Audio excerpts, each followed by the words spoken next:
اب یہ جب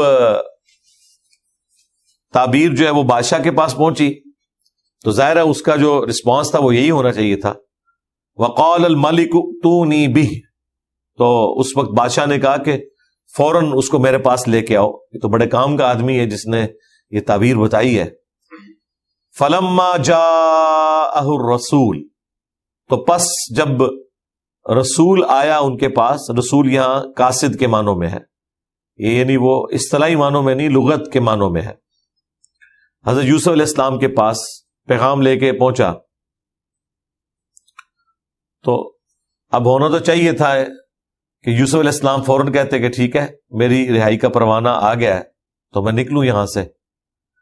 لیکن یوسف علیہ السلام کی غیرت کس لیول کی تھی، انہوں نے کہا اس طرح نہیں، مجھے باعزت بری کیا جائے.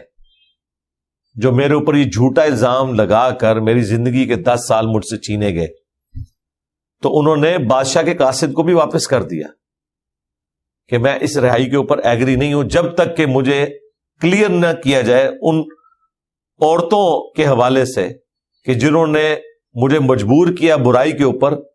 برائی کا راستہ تو وہ اختیار کر رہی تھی اور جیل مجھے کاٹنی پڑی. اسی کے بارے میں وہ حدیث ہے صحیح بخاری اور مسلم کے اندر کہ نبی علیہ السلام نے فرمایا کہ اللہ تعالی یوسف علیہ السلام کے اوپر رحم کرے، اگر میں ان کی جگہ ہوتا تو بادشاہ کے قاصد کی بات ایکسپٹ کر لیتا. یہ نبی علیہ السلام نے اپنی ایک عاجزی کا اظہار کیا اور یوسف علیہ السلام کی تعریف کی کہ یوسف علیہ السلام اس قدر غیرت مند تھے کہ جو ان کا جائز حق تھا اس کو بھی لینے سے انکار کر دیا تا وقت کہ انہیں اس مقدمے میں کلیئر نہ کیا جائے.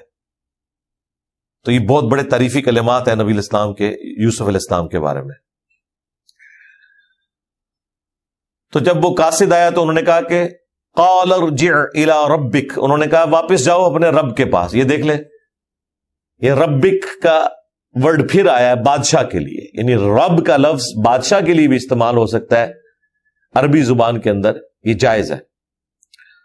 فَاسْأَلْهُ مَا بَالُ النِّسْوَةِ اللَّاتِي قَطَّعْنَ أَيْدِيَهُنَّ، اور بادشاہ سے کہو کہ وہ پوچھے ان عورتوں سے کہ جنہوں نے اپنے ہاتھ کاٹ لیے تھے وہ واقعہ کیا تھا اور اس کے اگینسٹ میرے ساتھ جو ظلم ہوا یہ سارے کا سارا مقدمہ کلیئر کیا جائے.